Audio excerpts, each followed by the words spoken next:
empezar con la primera.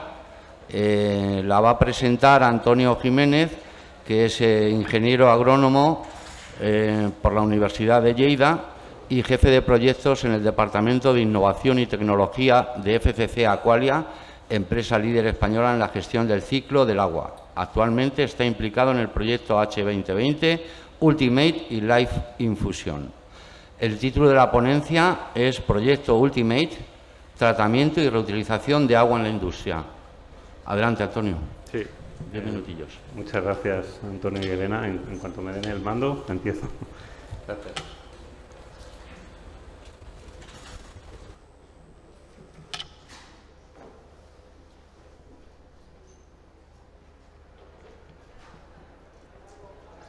Bueno, mientras llega... ya está aquí la presentación, sí.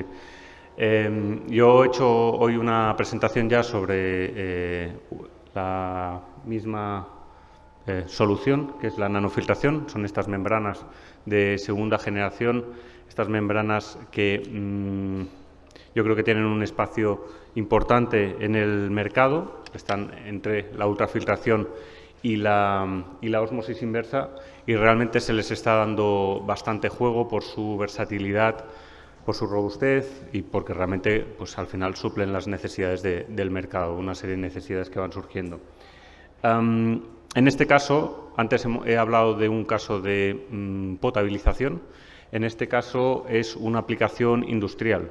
Es una aplicación donde, bueno, he estado hablando con algunos representantes de membranas de nanofiltración y me gustaría luego pues, saber su opinión, si realmente están tan presentes en la parte de la reutilización en el sector industrial, si realmente hay esa cabida o si todavía le falta un poco en el mercado. En cualquier caso, yo diría que es uno de los, al menos a escala nacional, uno de los primeros proyectos que trata de ver este tema. Se engloba en el proyecto Ultimate, un proyecto H2020 donde Aqualia tiene un peso bastante importante. Es un proyecto que tiene unos antecedentes en unos esquemas que ya se habían probado con el mismo agua industrial. Estamos siempre hablando de aguas de cervecera tratadas después de un tratamiento secundario y ver, la idea es, o el objetivo es estudiar la viabilidad de sistemas de tratamiento. Ojalá siempre pudiéramos disponer de todos estos recursos y de ver pues trenes de tratamiento, a ver cuál nos gusta más, cuál nos gusta menos, cuál va mejor, cuál a veces no tenemos este tiempo. En este caso lo tuvimos y además desembocó, digamos, termina con un artículo científico que dejo aquí la referencia por si alguien está interesado. En cualquier caso, allí ya se estudian membranas de ultrafiltración y ósmosis inversa o de microfiltración, perdón, también, y diferentes combinaciones. Se ve, como todos, no es ninguna sorpresa, después de la ultrafiltración en general ya llegamos a cumplir con los requisitos del Real Decreto 1620-2007 acerca de la regeneración y reutilización de aguas residuales y obviamente después de la ósmosis inversa ya cumplimos con el Real Decreto de potabilización de aguas. Bueno, me tomo la licencia de dejar el 140-2003, aunque habría que poner el 3-2023, pero aún así seguiría siendo válido. Esto, pues, por la edad, digamos, que tienen estos experimentos, en aquel momento aplicaba la 140-2003. Básicamente lo que hacemos es lo que yo entiendo que todas las diseñadoras, digamos, de soluciones de agua. Tenemos unas situaciones de entrada y unas situaciones de salida y tenemos que ver cómo lo hacemos. En este caso tenemos que aplicar también las condiciones de entrada, aquí son estas, una pequeña caracterización del agua y a dónde queremos ir. En este caso teníamos una necesidad detectada por parte del cliente que era utilización en torres de refrigeración. Da la casualidad que es precisamente el uso más restrictivo del Real Decreto de reutilización de aguas residuales, pero bueno, no hay nada imposible. Entonces, entendemos desde el Departamento de I+D de Aqualia que las soluciones a proponer, pues obviamente tienen que ser las propias de una solución que sea robusta, robusta en el sentido de en el contexto industrial es especialmente importante, donde tenemos todas esas fluctuaciones de carga, de vertidos, de caudal. Tiene que ser segura, evidentemente, y tiene que ser sostenible, no nos vale algo que consuma mucha energía, muchos reactivos, y creemos realmente que tiene que ser innovador, sobre todo, al menos desde I+D tenemos que ser esa punta de lanza. Tenemos aquí un esquema que es al final que hemos propuesto, muy simple. Yo creo que la simplicidad en nuestro sector es crucial, es decir, no nos podemos poner muchas etapas, ni muchas complicaciones, ni muchas sofisticaciones, sino realmente ya acabamos por perder el interés y se complica el asunto. En este caso, muy sencillo, como digo, una nanofiltración directa, o sea, sin ningún tipo de coagulación ni nada, excepto un prefiltro del orden de 200 micras para proteger a las membranas. Y este agua va directamente a una ósmosis inversa. Con esto cumplimos todos estos, o entendemos que cumplimos todos estos preceptos de innovación, sostenibilidad, seguridad y robustez. Esto se hizo a través de la compañía Penter, que en este caso son socios del proyecto y colaboradores, por tanto, de esta actividad.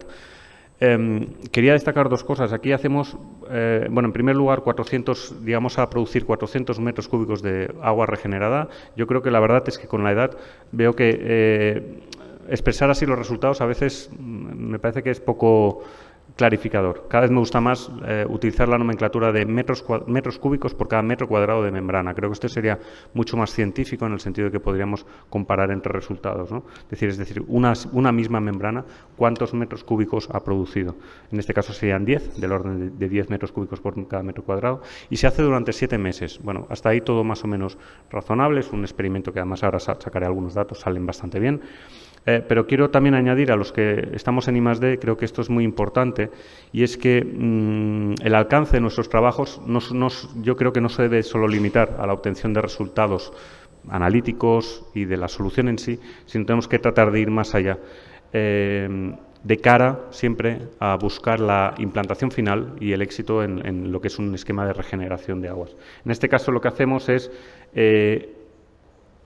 tratamos de familiarizar a la propiedad, en este caso a esta cervecera, Mausa Miguel, en Lleida, de que utilice estas aguas. O sea, realmente hacemos nosotros la remineralización y se la enviamos a las torres de refrigeración. Es decir, no solo les damos una tabla y unas gráficas diciendo, pues mira, estos son los resultados, sino que realmente se lo enviamos y ellos se familiarizan con este esquema de regeneración. Y no solo eso, sino que además hacemos un proyecto básico para entender, bueno, pues una cosa es una planta piloto y otra cosa es, bueno, qué pinta tendría esta planta en un futuro, ¿no? Y hacemos, como Aqualia, pues tiene esos recursos de ingeniería, pues aunque sea muy básico, pero una primera idea, un primer germen de lo que sería un esquema a gran escala.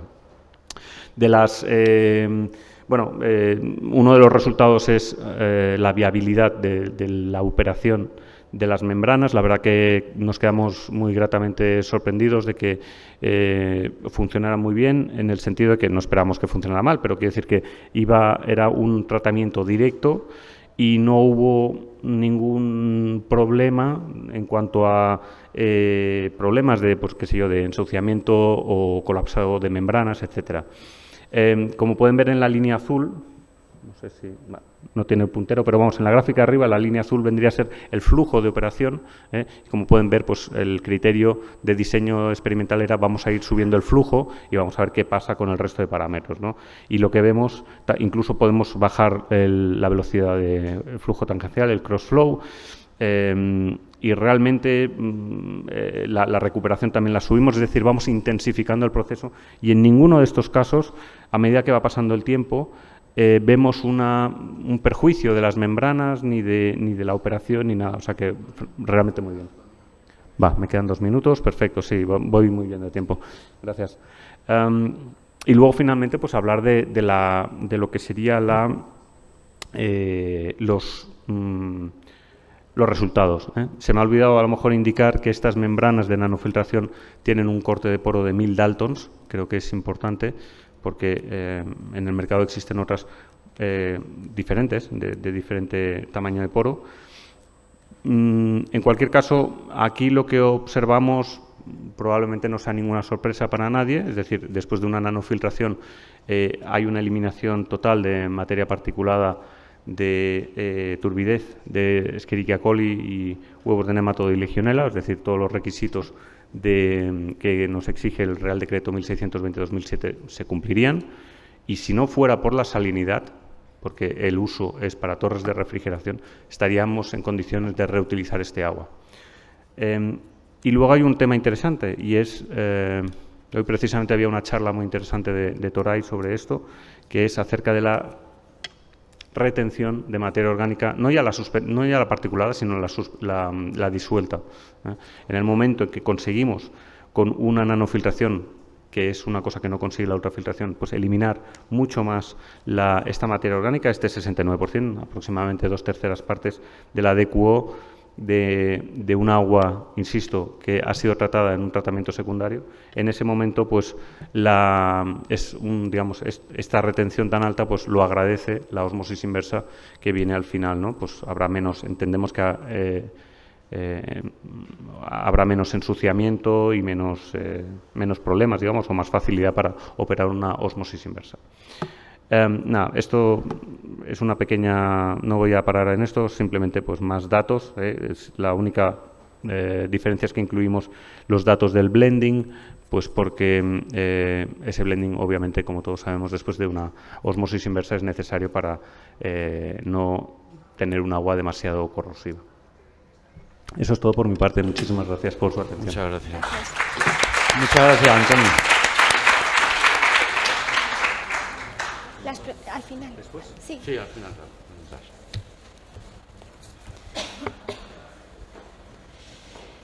Pues a continuación vamos a escuchar a Belén Gutiérrez. Belén, como ya sabéis, es doctora en Ingeniería Química por la Universidad Politécnica de Madrid. Tiene más de 18 años de experiencia en el tratamiento de agua y actualmente trabaja en GSM INIMA como jefe del Departamento de Desalación de I+D. Gracias, Elena. Buenos días, gracias a todos por estar aquí. Hoy vamos a hablar de pretratamientos innovadores y la búsqueda que estamos haciendo desde GSI INIMA en el pretratamiento, ¿no? que sea adaptable, flexible, y es lo que os vamos a venir a contar hoy. Quiero empezar con una foto. Esto es una marea roja en la costa de Ensenada, en México. Estamos súper acostumbrados a ver en las noticias, a ver en artículos la problemática que supone los altos episodios de materia orgánica. Estos episodios suponen un problema en los pretratamientos y existen artículos en ver cómo dar solución desde el punto de vista de pretratamiento a estos episodios. Tanto es así que incluso en las redes sociales nos encontramos, en este caso, el jefe de planta de una planta en la zona de Omán, que preguntaba cuál era la duración de una marea roja, una duración media. ¿Por qué? Porque él estaba al 85% de la capacidad de producción, había tenido que bajar esta capacidad porque no era capaz de limpiar su pretratamiento y preguntaba cuál era el tiempo de duración, ¿no? Entre las muchas respuestas que le dieron, nos llamó la atención este comentario que él mismo hizo, en el que decía que los DAF tenían una capacidad de retención, de eliminación de esta materia orgánica del 20 al 33%, como podéis ver aquí. Nos vamos a quedar con ese dato, 20%, porque ahora vamos a ver qué trascendencia puede llegar a tener. Es verdad que un pretratamiento, si te obligan por pliego a poner un DAF, que elimine un 20% no parece mucho, ¿no? De esta forma, el objetivo que tenemos en GSI INIMA desde hace muchos años es la búsqueda de un pretratamiento innovador, un pretratamiento que sea capaz de adaptarse a la casuística del agua en cuanto a la calidad de la materia orgánica, a la cantidad y a la tipología. Esto no es fácil, ya lo sabemos. Entonces, buscamos un pretratamiento flexible, un pretratamiento robusto y un pretratamiento sostenible. Buscamos que la eliminación de los residuos sea la menor posible. Para llegar a este punto llevamos muchos años y lo establecimos en 3 etapas. Una primera etapa, conocimiento del problema. No podemos diseñar pretratamientos si no conocemos a fondo la problemática. Una segunda etapa, el conocer la tecnología. ¿Qué tecnología estamos aplicando? ¿Cuáles son los pros? ¿Cuáles son los contras? Tenemos que conocerla bien. Y una tercera fase, que es en la que estamos ahora, es el buscar el pretratamiento innovador que sea capaz de adaptarse. Vuelvo a repetir, que sea flexible.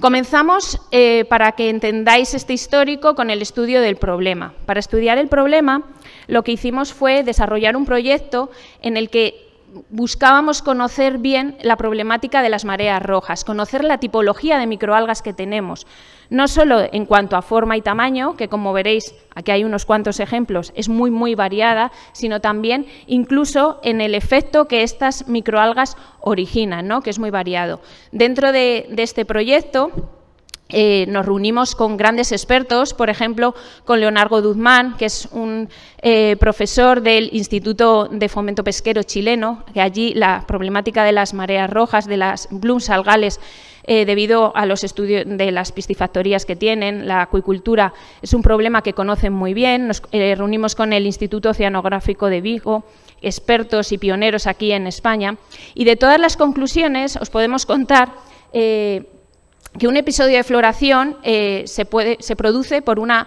mezcla de microalgas, pero que siempre predomina una, eso es lo curioso. La duración puede ser de 2 días, de 1 semana, de 15 días o incluso pueden ser persistentes, pero siempre depende de los ciclos vitales de la tipología de microalga que tú tengas.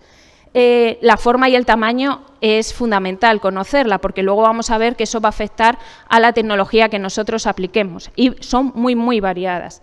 Luego, es verdad que siempre suelen predominar las diatomeas, los dinoflagelados y las cianobacterias. Eso también va a ser importante, porque no es lo mismo una microalga que no sea capaz de desplazarse a una que sí, ¿no?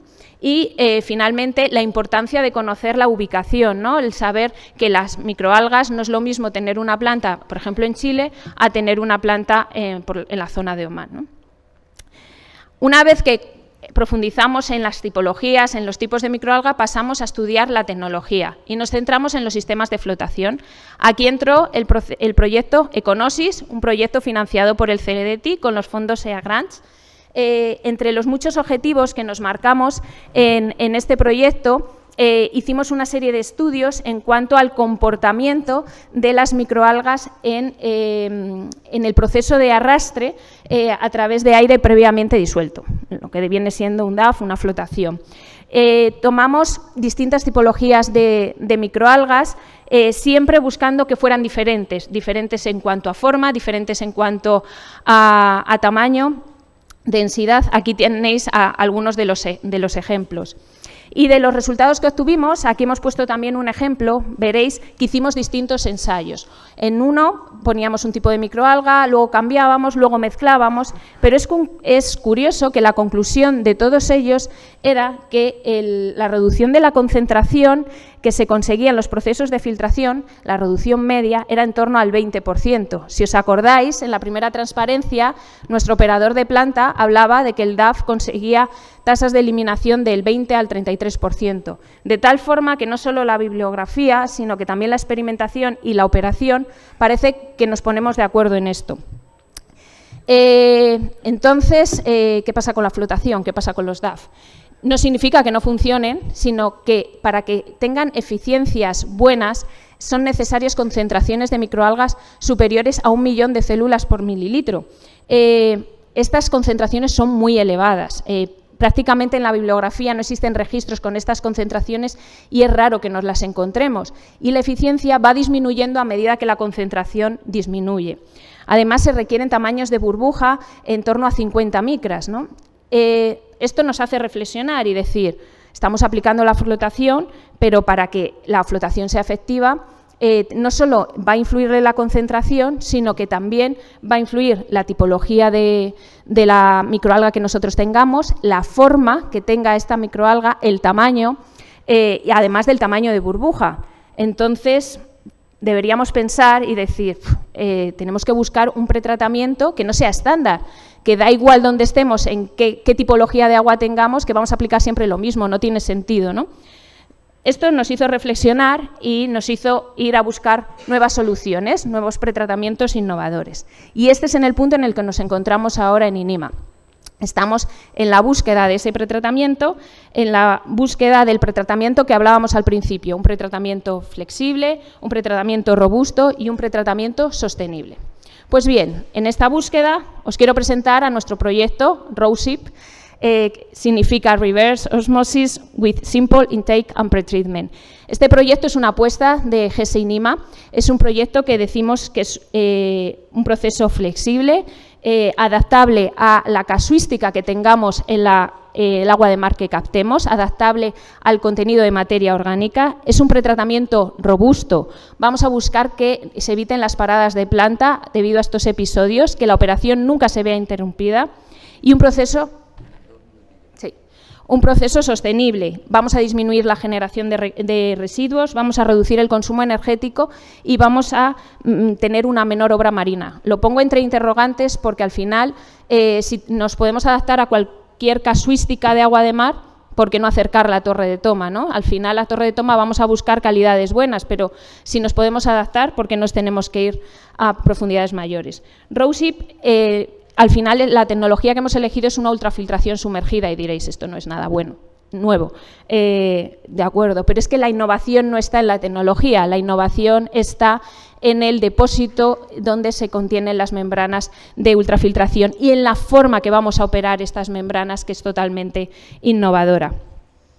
Simplemente decir que la planta piloto que hemos diseñado está contenida en 2 contenedores de 40 pies con una capacidad de 27,5 metros cúbicos a la hora. Esta capacidad no es casual, esta capacidad es porque todos los equipos que hemos elegido son comerciales, de tal forma que los resultados siempre los vamos a poder extrapolar a plantas de tamaño mayor.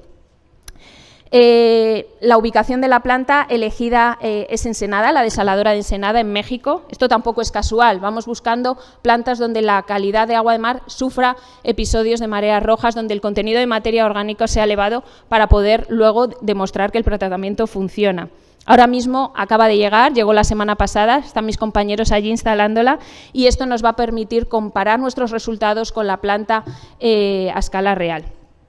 Y como conclusiones, al final, dentro de la industria del agua sabemos que tenemos un problema, entre los muchos que tenemos, es que los pretratamientos no son capaces de adaptarse a la casuística cuando es variable, y esto lo tenemos en muchas plantas. Tenemos que ser capaces de desarrollar tecnologías que sean eficientes independientemente de la calidad que nosotros tengamos en la entrada. Es decir, que tengamos pretratamientos flexibles y nuestra apuesta, la apuesta de GESE INIMA es ROSIP, un pretratamiento flexible, robusto, como hemos dicho, y que buscamos que sea sostenible. Os espero dentro de 2 años, que ya tendremos resultados de la planta que tenemos en Ensenada.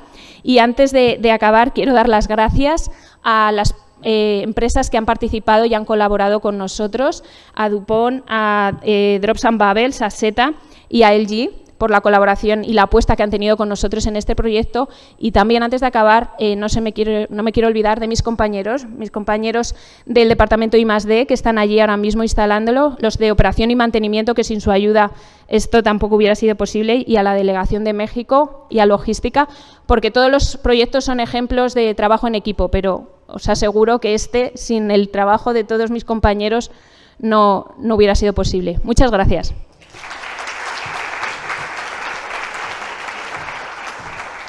Gracias, Belén. El siguiente ponente es Carmelo Llorente. Carmelo, cuando quieras.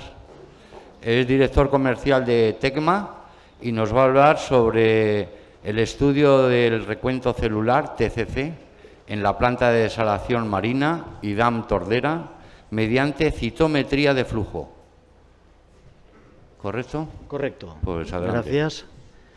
Bueno, muchas gracias a la organización y a vosotros por vuestro interés en esta primera aproximación a una técnica, una tecnología que se está empezando a aplicar en el ámbito de la producción de agua potable para optimizar proceso, que es una tecnología que ya veréis que no es nueva, pero sí que es nueva su aplicación y de esta manera en el mundo del agua potable. Y este es una presentación sobre esa tecnología y unos primerísimos resultados obtenidos en esta primavera en la planta potabilizadora desaladora ITAM Tordera, gracias a la colaboración de los técnicos que se encuentran también en esta sala, Mari Carmen Llansana y Xavier Hidalgo. Entonces paso a presentarla. Bueno, en primer lugar, indicaros que esta es una tecnología, una técnica que se contrapone de alguna manera o complementa la técnica convencional de determinación de microbiología en heterotrophic plate count, en placa, que sin embargo se viene utilizando desde hace muchísimo tiempo y que sin embargo tiene una limitación en cuanto al tiempo en el que podemos recibir los resultados de la muestra que sembramos, ¿no? Que además se ha de considerar que siempre quiere decir que lo que vamos a contar en las muestras que determinemos en heterotrophic plate count son aquellas bacterias que crecen en ese medio y a esa temperatura, por lo tanto ya estamos seleccionando. La citometría de flujo, que se viene utilizando en el mundo de la medicina desde hace mucho tiempo y que sirve para determinar los componentes, por ejemplo, en la sangre y demás, pues aquí se ha desarrollado con este equipo que veis, que es además portátil, es un equipo que pesa 12 kilos, que se puede llevar de aquí para allá y que permite muestreo en continuo y muestreo puntual y que utiliza esta tecnología que os voy a comentar ahora, ¿no? Básicamente, aquí falta una transparencia. Bueno, se trata de incluir un colorante que tiene afinidad por el ADN y que entonces podemos medir cuál es la fluorescencia a una determinada longitud de onda de emisión.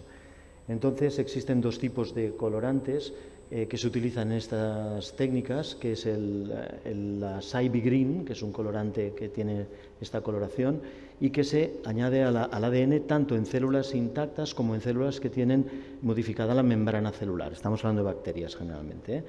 Y hay otro colorante, el yoduro de propidio, que solo puede penetrar en las células si está dañada la membrana. Por lo tanto, tenemos dos aproximaciones a esta tecnología. Básicamente, como veis aquí, consiste, creo que es este, para marcar es este.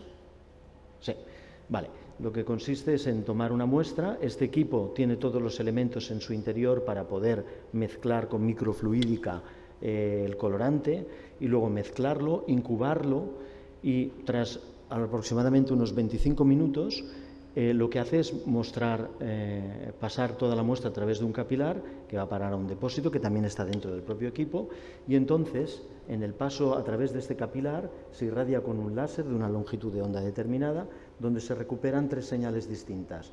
La scattered light, que nos da una idea de cuál es la dimensión de la partícula, nos da una fluorescencia 1 y una fluorescencia 2. Esto se plotea directamente, el equipo tiene una pantalla táctil y permite acceder a esta información y aquí lo que estáis viendo es un ejemplo donde en el milisegundo entre el 0,2 y 0,3 se ha analizado una partícula que ha tenido una respuesta a las distintas señales que son estas curvas que veis aquí. Entonces estamos hablando de que confrontando la fluorescencia 1 con la fluorescencia 2, esa partícula que aquí hemos medido, aquí genera un plot, un punto que se va a contabilizar como una célula y que además está en este grafo que veis aquí, que como podéis observar tiene este polígono en el interior del cual hay una serie de puntos y en el exterior otros puntos. El tecnólogo que ha fabricado este equipo es un desarrollo a partir de la universidad y de conocimientos sobre esta microbiología, determina de que todos los puntos que hay aquí son células que responden positivamente a este tratamiento, en tanto en cuanto los que están fuera son artefactos. Este polígono se puede redimensionar, es el operador el que puede con criterio hacerlo, y luego esta línea vertical tiene interés porque distingue claramente entre dos grupos de células, células con bajo contenido de ADN y células con alto contenido de ADN. Eso tiene importancia porque asociamos las células con alto contenido de ADN a células en crecimiento, células que se encuentran bien en el medio. La ITAM Tordera es una planta desaladora de agua marina. Quizás el interés de este trabajo es precisamente que yo diría que es la primera vez, al menos por lo que nosotros sabemos, que se está utilizando citometría de flujo directamente en agua de mar, que tiene sus complicaciones por el contenido salino y demás, ¿eh? Y la ITAM Tordera, que es donde se ha instalado, bueno, de donde se han tomado las muestras que se han procesado, que ahora os mostraré, pues bueno, es una planta que trata unos 20 hectómetros cúbicos al año, que sirve en los municipios que se encuentran en las proximidades y también otras líneas de alta, y que tiene una toma de agua abierta aproximadamente a 800 metros de la línea de costa y 30 metros de profundidad. Este agua se bombea, se añade hipoclorito, pasa a una primer dual media de filtración, a un segundo grupo de filtros de arena, esto es sílex antracita y arena, y de aquí pasa a unos filtros de cartucho, creo que son de 20 micras, y de aquí secuencialmente se utiliza metabisulfito para eliminar el hipoclorito que se ha añadido al principio del tratamiento y pasa pues a una línea, a un rack, digamos, de membranas de ósmosis y posteriormente a otro grupo de membranas de ósmosis de 2 líneas. Se remineraliza el agua y luego se le utiliza, se pone hipoclorito como... ¿Cuáles han sido los objetivos? Bueno, en primer lugar tenemos un citómetro de flujo que está probado no tanto tiempo hace que, es decir, estamos hablando de algo que lleva en el mercado alrededor de unos 5 años, y que se está probando de esta manera. Es la primera vez y, por lo tanto, aplicabilidad de esta citometría para una planta desalinizadora. Podemos utilizarla, habrá algún problema, es decir, por el hecho de que lleve sal. La observación de esta microbiología a lo largo del tratamiento para poder entender pautas, ¿no? Y lo mismo de cara específicamente al pretratamiento, que es donde nos hemos centrado. La puesta de esta práctica, digamos, en funcionamiento, pues ha requerido unos meses de adaptación y luego los datos que aquí presentamos son los que están validados por el fabricante. Y finalmente, las causas de estas variaciones y posibles mejoras de procesos. En cuanto a los parámetros físico-químicos de esta planta, son los que recoge, que tiene que cumplir de acuerdo con el Real Decreto, y no hay nada que sea especial en lo que podríamos decir una planta de toma de agua marina, abierta, por lo que sabemos. Aquí veis unos primeros resultados, que son los que hemos recogido, donde, como, esto se ha ido, esto se va aquí. Bueno, como veis, esto... Aquí lo que tenemos es pues, lo que os estaba comentando, prácticamente la primavera de este año, y algunos datos que quedan aquí muy ocultados en la parte baja, que serían las partículas de más de 1 micra, que no nos están dando información en este gráfico, así como, por ejemplo, la turbidez, que es lógicamente muy baja. Esto es en la captación. Entonces, lo que sí que se puede observar es de que hay, en primer lugar, una variación, bueno, significativa, ¿no? Vale. Una variación significativa en el número de células que hay en la captación. Y luego aquí lo que veis también es que parece que haya un descenso de ese número de células que esté relacionado con la temperatura. También se presenta en este gráfico, como veis aquí, el número de células de alto contenido de ADN, que como veis tiene una tendencia aquí a bajar, y el valor de SDI. Una de las primeras conclusiones es de que no nos parece que haya relación entre los parámetros que habitualmente se utilizan y la microbiología que después estamos encontrando, ¿no? Aquí veis en la primera etapa de filtración precisamente las células totales y en este caso se están confrontando directamente las de alto contenido de ADN en la entrada, en la primera etapa en la entrada de la planta y en la primera etapa de filtración. Y lo que vemos es de que no hay variación significativa después de la cloración. Prácticamente las etapas posteriores de la filtración no reducen o no modifican el contenido de microbiología. Eso quiere decir que el hipoclorito ahí es activo. En la segunda etapa de filtración, esto es a lo que me refería, creo que no voy muy bien de tiempo. Vale. Aquí es un tema interesante y es una comparación entre lo que sería el conteo, digamos, de células intactas y de células totales. Esto sería en la captación y esto sería después de la desinfección. Y es interesante ver que las células intactas, evidentemente aquí han caído de manera significativa después de la cloración, que es lo que esperábamos. Sin embargo, cuando contamos a nivel de células totales, las tenemos aquí presentes, pero fijaros que del alto contenido de ADN que antes os he comentado, que es lo que precisamente refiere que las células están en crecimiento, han caído y ahora se están desplazando hacia el lado del artefacto, queriendo decir que precisamente el efecto del hipoclorito es interesante en este caso. Pasamos a la siguiente, que creo que es la final. Esta conclusión es pues, que los parámetros físico-químicos nos están permitiendo predecir el contenido microbiológico del agua. Esto que dice sobre que la desinfección ultravioleta la desinfección con hipoclorito es absolutamente crítica en este caso, ¿no? Y reduce enormemente, que en los procesos posteriores no hay una modificación importante con esa primera y que la segunda filtración, por lo tanto, tampoco la reduce. Estamos justo empezando con esto. El interés de esta presentación sería que sepáis que existe esta citometría que permite conocer una nueva visión sobre la microbiología, con una respuesta en 20 minutos sobre la pregunta para formular la siguiente. Y esto es lo que básicamente os quería comentar. Muchas gracias. Muchas gracias. Carmelo, gracias. Luego tendremos el turno de preguntas. El siguiente ponente va a ser Carlos Andecochea. Es licenciado en Ingeniería Química por la Universidad de Cantabria, donde también obtuvo un máster de Ingeniería Ambiental.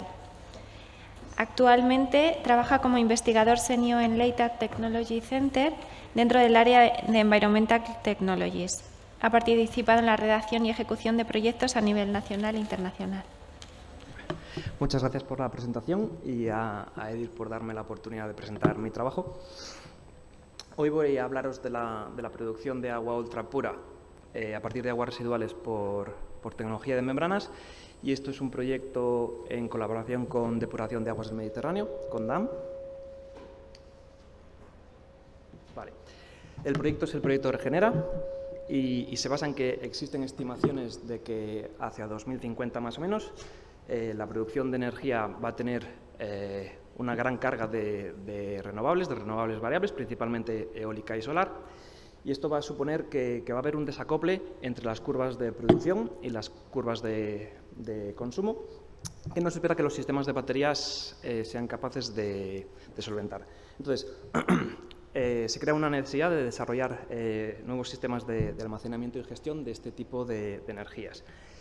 Entonces, el proyecto se centra en aumentar la sostenibilidad y descarbonización de nuestro sistema energético, en concreto la disminución del coste de almacenamiento de estas energías renovables, que es de lo que voy a hablar hoy, y el aumento de la competitividad económica de la producción de combustibles renovables. Entonces, dentro de la disminución del coste de almacenamiento, se investiga el almacenamiento a largo plazo de grandes cantidades de energías renovables en forma de combustibles verdes, principalmente hidrógeno, metano e etano. Son combustibles que además son flexibles, nos permiten tanto dedicarlos para calor, energía, síntesis o movilidad. Y hoy os voy a hablar del hidrógeno. Vale. Para producir hidrógeno a partir de agua se hace con electrólisis. Entonces, para la electrólisis hace falta un agua de cierta calidad. Entonces, comenzamos con un efluente de una EDAR normal y corriente, con un primario y un secundario, al que le aplicaremos un tratamiento, que es de los que os voy a hablar a continuación, que nos dará un agua suficientemente pura para ir a una electrólisis para producir este hidrógeno. Entonces, tenemos una serie de recursos y una serie de requisitos. Tenemos un agua ya pretratada, como he dicho, salida de un secundario, con estas condiciones que veis en pantalla, y además disponemos de un calor residual, un calor de muy bajo grado, 60 grados más o menos, es irrisorio en términos de calor, en lo que al calor se refiere, pero tenemos que llegar a unas conductividades por debajo de 2 microsiemens por centímetro, y además, como esto está enfocado para sistemas deslocalizados, nos exigen que sea flexible, que sea modular y además que sea de bajo consumo. Bueno, todo el paquete. Entonces, el tren de tratamiento que propusimos combina una ósmosis directa, donde se extrae el agua por medio de una solución extractora que tiene más presión osmótica que nuestro agua de origen, en este caso la salida del efluente de EDAR. Con el calor residual calentamos esa solución extractora ya con el agua, se pasa por una destilación por membranas, donde se recupera, por una parte, un vapor de agua, y por otra parte se ha regenerado la solución extractora. Después se refrigera, condensamos el vapor, que pasa a una etapa de desgasificación. Bueno, la ósmosis directa se encarga, como acabo de comentar, de la recuperación primaria del agua. Nos permite recuperar este agua de forma sencilla, basada en simplemente la presión osmótica de nuestra solución extractora que es de composición conocida. Nosotros decidimos qué solución extractora usamos. En este caso, como vamos a ir por la vía de agua ultrapura, se ha decidido ir por el camino de las sales, una solución salina. Se han probado varias concentraciones, varias sales, pero al final nos decantamos por el cloruro sódico, terriblemente barato, y en general ciertas soluciones tractoras mejoraban su comportamiento en la ósmosis directa, otras iban mejor para la destilación, y al final el cloruro sódico nos da, digamos, no es el mejor en una ni la peor en otra, nos da un comportamiento medio bastante correcto. Entonces, con esta etapa conseguimos reducir, es la primera etapa que nos elimina, digamos, los contaminantes habituales que nos molestan para la producción de hidrógeno, que sería DQO, sólidos totales, el TOC y la carga bacteriana, como podéis ver ahí, son todos realmente buenos, pero nos quedamos con una solución de alta salinidad.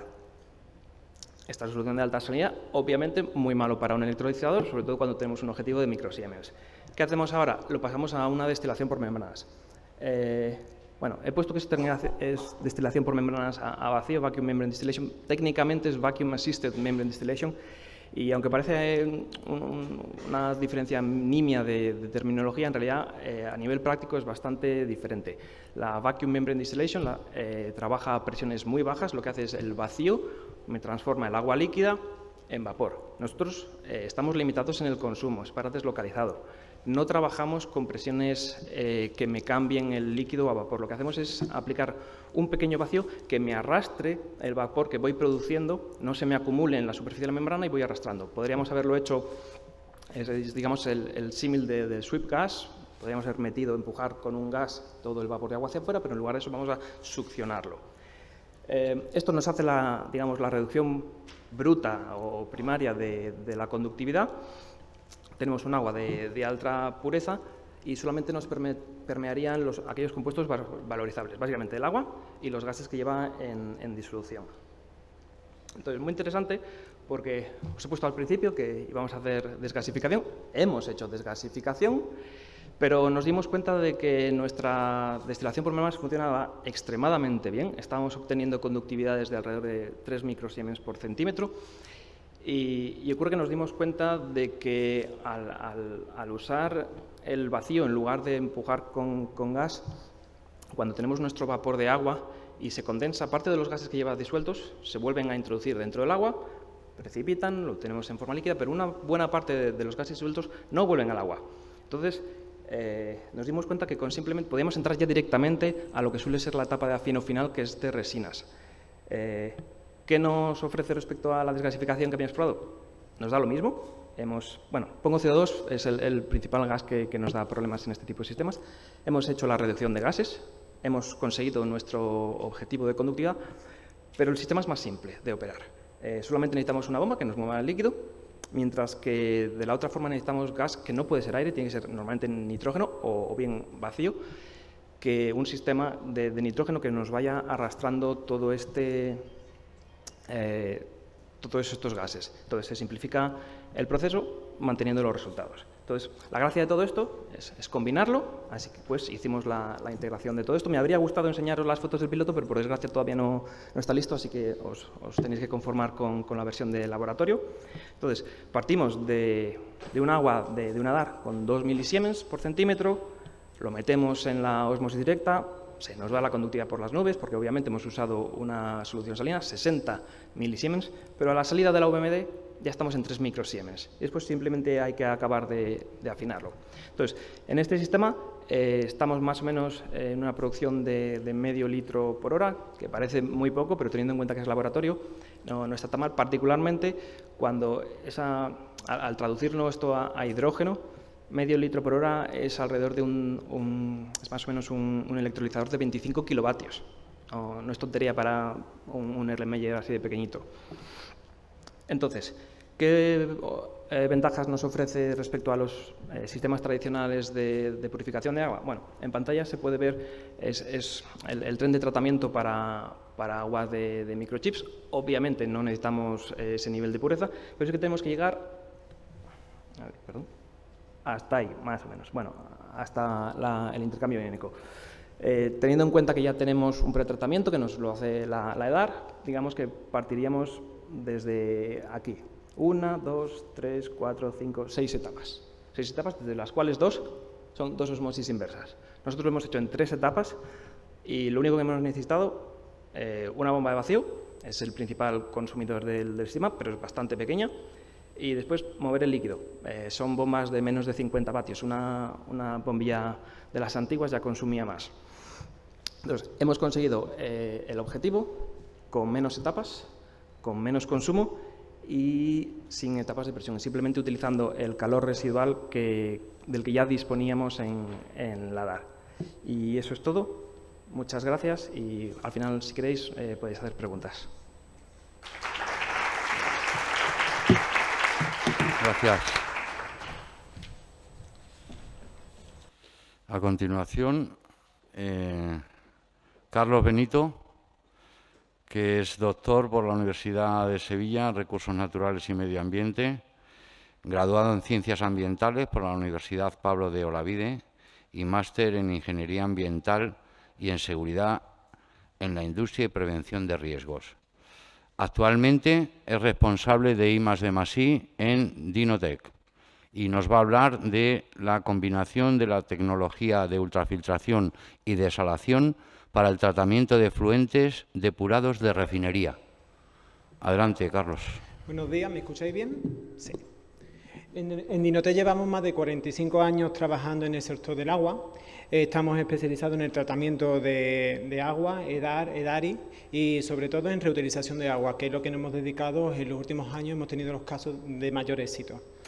Me gustaría destacar que hoy en día os voy a presentar un caso de éxito que lo hemos hecho recientemente, que es el sistema de reutilización de aguas para los efluentes generados en la industria de la refinería, mediante una combinación de las tecnologías de ultrafiltración y de desalación para los efluentes, debido a la problemática medioambiental que estamos teniendo hoy en día. Ahora, os quiero poner en contexto el por qué hicimos este proyecto, por qué lo hicimos, por qué lo llevamos y todo. Las industrias de la refinería son la industria que mayores consumos de agua está teniendo a día de hoy. Como podemos ver, el sector industrial utiliza alrededor del 25%. Ese agua es utilizada para las torres de refrigeración y para el proceso de enfriamiento. Además, también son la empresa, las refinerías, generan grandes cantidades de aguas residuales que tienen una gran problemática medioambiental y que hoy en día están teniendo unas normas más estrictas. Entonces, es un incremento que tenemos en la refinería. Por lo tanto, las empresas de la industria requieren una gestión y una reutilización más eficiente del agua y más debido a las necesidades que estamos teniendo hoy en día para una reutilización. Si nos fijamos, quiero dejar... Esto es un mapa mundial sobre el estrés hídrico que tenemos. Si nos fijamos en la zona central, tenemos un estrés hídrico intermedio. Sobre todo me gustaría que este estrés hídrico, este mapa es por la FAO, es del año 2021, este estrés hídrico se está viendo agravado por el cambio climático, los patrones meteorológicos adversos y sobre todo imprevisibles y sobre todo por las sequías. Pero me gustaría hacer hincapié que el 10%, que es un dato bastante importante, el 10% de la población mundial vive en países que tienen un estrés hídrico y elevado, por lo que la necesidad de reutilización es real. Ahora bien, aquí tenemos dos mapas de 2020 y de 2019 del estrés hídrico. Podemos ver que ambos, el mapa mundial, tenemos un estrés hídrico severo. Pero si nos fijamos en el mapa del estrés hídrico, de la disponibilidad de agua que tenemos en España, aparentemente hay diversas zonas que tenemos en verde, no tenemos un estrés hídrico severo. Pero tengo que recalcar que aparte de tener ciertas provincias de normalidad, el 16% de la superficie sí tiene un estrés hídrico intermedio, por lo que la necesidad de reutilización hoy en España y hay que buscar unas nuevas soluciones de reutilización es real. Me gustaría destacar que, según los datos del INE de 2023, ¿cuánto se genera en España por agua depurada? 4.897 hectómetros cúbicos de año y por agua reutilizada 532. Estamos muy por debajo. Ahora, ¿por qué hicimos esta planta? Ante esta situación, una empresa, una refinería contacta con nosotros para decirnos, mira, tenemos esta problemática, tenemos estos costes medioambientales y tenemos unos costes y no sabemos qué hacer con el agua que vamos generando en los efluentes, y sobre todo porque estaban vertiendo por encima del Real Decreto. ¿Qué hicimos? Vamos a reutilizar, vamos a coger esos efluentes y vamos a hacer un 3D de tratamiento y poder reutilizarlo en las torres de refrigeración. Ese fue el objetivo general de una planta piloto. La planta piloto es de 4 metros cúbicos. ¿Qué hicimos? El estudio de investigación y desarrollo experimental se llevó en 2 fases. En una primera fase hicimos una caracterización del agua de partida y los procesos de la producción de la refinería, y así determinar las mejores técnicas disponibles. En esta parte la hicimos en una escala laboratorio, a una escala pequeñita. Hicimos diferentes trenes de tratamiento de agua. Tengo que recalcar que aquí, en esta fase experimental, desarrollamos y quitamos algunas membranas de filtración y de ultrafiltración. Entonces nos quedamos con el mejor tratamiento. Nos dimos cuenta que para hacer la combinación de la ultrafiltración y la desalinización, o hacer un tratamiento de desalinización previamente, el mejor resultado lo tuvimos haciendo una ultrafiltración previa. Luego, una vez que tuvimos los mejores resultados, ya sí hicimos una fase de ejecución y desarrollamos la planta piloto. La planta piloto, la podéis ver aquí, es de 4 metros cúbicos hora, y sí se puede extrapolar a una escala real, que luego a lo último explicaré que se ha podido extrapolar satisfactoriamente. Si vemos los datos, la caracterización de los parámetros analíticos de partida, nos tenemos que fijar en el nivel de TOC. Tenemos un nivel de TOC de 17 ppm, muy por encima. Una salinidad, una conductividad altísima, por lo que el del tratamiento tiene que ser eficiente, sobre todo porque tengo que recalcar que el vertido que estaban echando estaba por encima del Real Decreto. ¿Qué equipos llevamos a cabo o qué equipos están formando la planta piloto? Antes de todo, tenemos un equipo un depósito para el agua bruta que está llegando.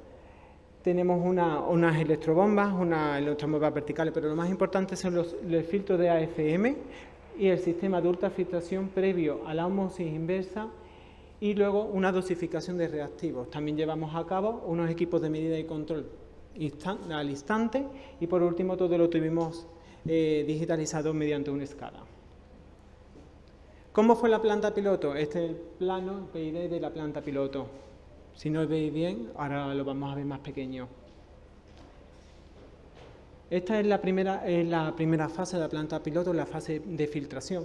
Si podéis ver, aquí tenemos el depósito, luego lo siguen los 3 filtros. Primero 2 filtros de AFM y luego tenemos un filtro de carbón activo. Aquí, antes de los filtros de AFM, si le adicionamos un coagulante.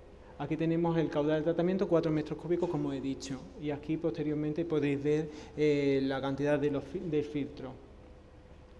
Posteriormente, seguido a este sistema de filtración, y aquí sí viene previamente la ultrafiltración para prevenir el ensuciamiento físico prematuro de las membranas. Tenemos un depósito de agua ultrafiltrada, agua filtrada, luego tenemos una bomba que nos lleva a la ultrafiltración, y luego seguido de una ultrafiltración con un sistema de recirculación. El agua que se obtiene de la ultrafiltración la llevamos a la ósmosis inversa. En la ósmosis inversa está formada por 2 equipos, por un sistema de rechazo. Si os fijáis en estas fotos, son datos reales, son el agua que teníamos de entrada y de salida. La primera es el agua de entrada al sistema de AFM, la salida del sistema AFM con una turbidez del 94%, una reducción del 94%, y a lo último la salida del agua de ultrafiltración con una turbidez y unos parámetros adecuados para la ósmosis inversa y que no hubiera un ensuciamiento prematuro de las membranas. ¿Qué datos obtuvimos en la planta piloto? Es verdad que aquí nada más tengo los datos que estuvimos en la planta piloto. Hemos obviado los datos que hicimos analíticamente en el laboratorio. Si nos fijamos en la planta piloto, tenemos la primera gráfica, el nivel de reducción de la filtración, del AFM a la ultrafiltración. En la línea naranja es la entrada al sistema de AFM.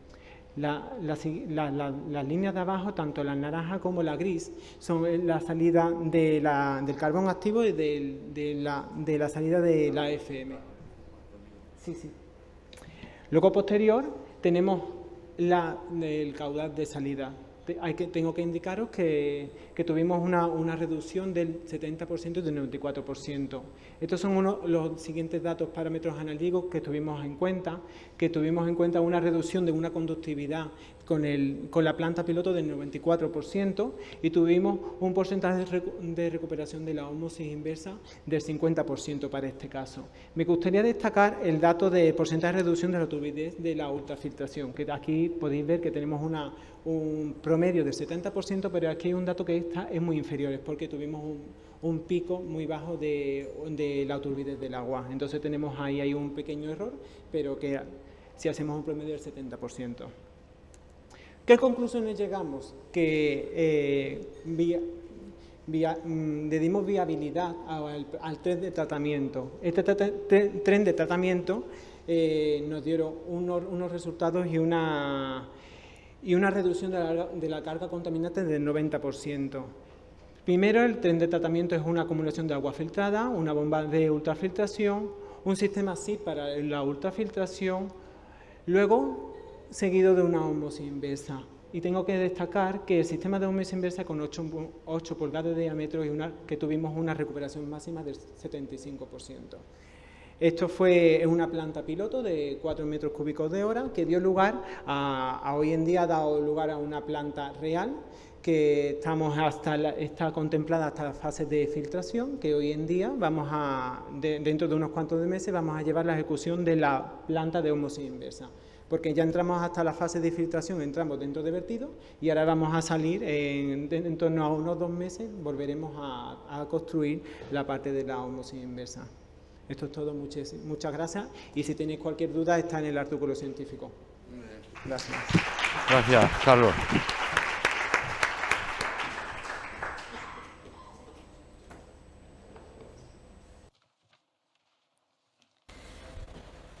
El siguiente ponente es Francisco Javier García, que es licenciado en Ciencias Químicas por la Universidad de Valencia y técnico superior en Prevención de Riesgos Laborales. En la actualidad es el jefe del Departamento de Potabilización del Área de Abastecimiento de FACSA.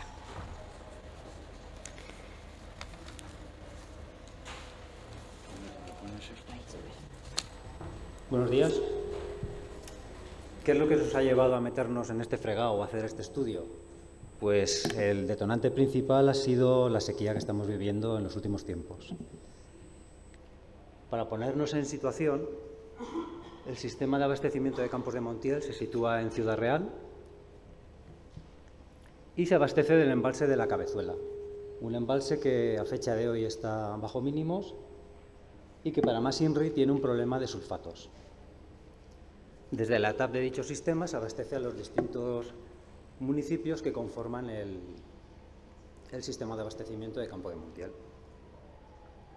Aquí podemos ver una foto de la ETAP. La TAP del sistema es una TAP con un tratamiento convencional, con una preozonización en cabecera, seguida de su decantación, y como etapa final incorpora una planta de ósmosis inversa para eliminar esos sulfatos que hemos comentado previamente. ¿Qué pasa con esta etapa de ósmosis inversa? Pues que nos genera un vertido que tenemos que eliminar o evacuar a cauce y que debe cumplir con la autorización de vertido otorgada por el organismo de Cuenca. ¿Qué pasa? Pues que para cumplir con esos límites de vertido que tenemos autorizados, debemos diluir el rechazo con agua bruta del embalse. Y como el embalse está bajo mínimos, pues no podemos diluir. Y este es el principal problema y es el que nos lleva al objetivo del trabajo. El objetivo del trabajo es eliminar esa agua de dilución para el vertido y disponer de más recursos para el abastecimiento. ¿Cómo lo vamos a hacer? Bueno, pues en el proyecto lo que intentamos hacer fue evaluar distintos procesos de tratamiento, desde una nanofiltración acoplada a ese rechazo de la ósmosis, precipitaciones químicas y evaporaciones. Para llevar a cabo el proyecto lo que hicimos fue trabajar en 2 etapas. En una primera etapa lo que hicimos fue diseñar y construir la planta piloto con la que íbamos a operar y posteriormente realizar los diferentes ensayos. tanto de nanofiltración como de precipitación como de evaporación. Aquí podemos ver un pequeño esquema de lo que era de lo que es la planta piloto, cómo se dimensionó. Hay una etapa de...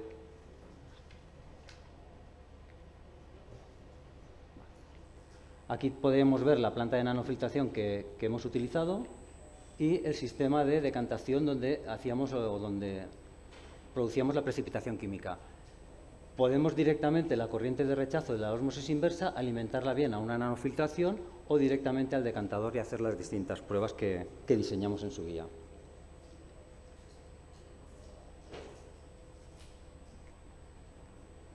Aquí está. Esto es un detalle, algunas fotos de la planta piloto. Podéis ver a la izquierda lo que sería el sistema de membranas de nanofiltración y a la derecha el sistema de decantación que empleamos para los trabajos. En cuanto a la segunda parte, que sería la realización de los diferentes ensayos, pues lo que tuvimos que hacer fue diseñar todos los subensayos o tareas que íbamos a realizar, tanto en la etapa de nanofiltración, pues los distintos caudales a los que íbamos a trabajar, conversiones, etcétera. En cuanto a la precipitación química, también la selección de los distintos reactivos que íbamos a emplear en el proceso. Previamente a trabajar en planta piloto, todo se ensayó en laboratorio, ensayos y artes para las precipitaciones. Y luego en la evaporación trabajamos dos tipos de evaporación, una que se hizo en vacío en laboratorio externo y otra en balsas in situ en la misma etapa. En cuanto a los resultados, pues una vez tuvimos clara la metodología a emplear y nos pusimos a trabajar, dividimos los resultados en tres bloques. Los que eran de precipitación química, trabajada directamente sobre la propia corriente del rechazo, tal cual salía de la etapa actual, y los de precipitación química sobre la corriente de rechazo de la nanofiltración, que a su vez era alimentada con el rechazo de la ósmosis inversa. Y como tercer bloque de resultados, pues teníamos los estudios de evaporación que hicimos. En cuanto a la precipitación química sobre la corriente de la ósmosis, pues empleamos distintos reactivos, los que mejor nos iban en las pruebas de laboratorio y artes. El pH de trabajo o el rango de trabajo óptimo que vimos estaba en el rango de 8,59, incluso llegamos a 10. Empleamos coagulante. El coagulante sí que en cierta manera mejoraba el proceso o ayudaba a la precipitación posterior en la decantación. El pasar o el elevar el pH por encima de 10 vimos que no nos aportaba nada positivo, incluso nos incrementaba la conductividad. Pero en esta etapa o en este bloque de resultados lo que vimos es que el rendimiento de eliminación de conductividad del agua del rechazo pues era escasamente un 10%. Y podemos verlo en esta gráfica donde vemos pues en la línea naranja la conductividad de entrada y en la línea azul la conductividad de salida. Y prácticamente se mantuvo constante. En el segundo bloque de resultados lo que hicimos fue, como he comentado anteriormente, la corriente de ósmosis inversa la introdujimos en una planta de nanofiltración y ese rechazo fue el que tratamos posteriormente para producir esa precipitación química. Probamos también los distintos reactivos. El más efectivo, sobre todo, fue la cal. El rango de trabajo fue similar al anterior caso, 8,59. También la prueba de los distintos coagulantes, lo que vimos era que mejoraba un poco el proceso de la decantación, la sedimentación posterior. Y aquí sí que observamos que los rendimientos de eliminación de conductividad o de reducción estaban ya en el rango del 20 al 60%, dependiendo de los distintos reactivos que empleamos. Y aquí podemos ver, igual que antes, en color naranja la conductividad de entrada y azul la salida. Y vemos que las reducciones, pues, en función del rango de pH de trabajo, son relativamente importantes. En cuanto a la evaporación, pues aquí nos llevamos una gran decepción, porque vimos que en el caso de la evaporación el vacío, pues necesitábamos acidificar el agua con pHs por debajo de 6, porque precipitaba rápidamente en los evaporadores. El rendimiento de la evaporación no pudo ser superior al 50%, y eso sí, el destilado era de muy buena calidad, alrededor de los 50 microsiemens. En el caso de las balsas de evaporación, que probamos in situ en la instalación, pues vimos que el proceso era muy lento, necesitaba mucho tiempo de retención y esto lo hacía inviable. En el caso de la evaporación al vacío también era inviable porque es un proceso costoso y los resultados pues, no eran los que esperábamos. Una vez evaluados todos los resultados de los distintos experimentos que fuimos haciendo, pues las distintas conclusiones que obtuvimos fueron que en el caso de la precipitación de la corriente de la ósmosis inversa, de su rechazo, directamente, con cal o sosa vimos poca reducción de conductividad, que la adición de coagulantes en base de aluminio algo favorecía la precipitación, pero no ayudaba mucho. En el caso ya de la corriente de la ósmosis tratada con una nanofiltración, ese último rechazo, pues sí que vimos reducciones entre el 20 y el 60%, al igual que antes el coagulante favorecía la precipitación y que el rango óptimo de trabajo estaba en el nivel del 8,59. Para la evaporación, pues ya lo he comentado anteriormente, los resultados no fueron los esperados, el consumo energético era elevadísimo, además necesitábamos equipos adicionales, accesorios, para poder instalar esa etapa de evaporación si lo hubiéramos llevado luego a escala mayor y, lógicamente, tenía un alto CAPEX y un alto OPEX. Y como conclusión principal del trabajo, pues, ¿qué era lo que pretendíamos nosotros? Eliminar, en la medida de lo posible, el agua de dilución del vertido para poder aprovechar la capacidad del embalse al máximo y disponer de recursos para el abastecimiento. Pues el estudio lo que nos ha demostrado es que es técnicamente viable y que si ahora escalamos el piloto a un nivel superior, a lo que sería para el tratamiento de todo el rechazo de la instalación, sería viable técnicamente eliminar esa corriente de dilución para el vertido. Y para concluir, quisiera dar las gracias a todo el equipo que ha participado en este trabajo, sin los cuales no hubiera sido posible llegar a estas conclusiones. Eso es todo y me he ceñido a tiempo perfectamente. Gracias.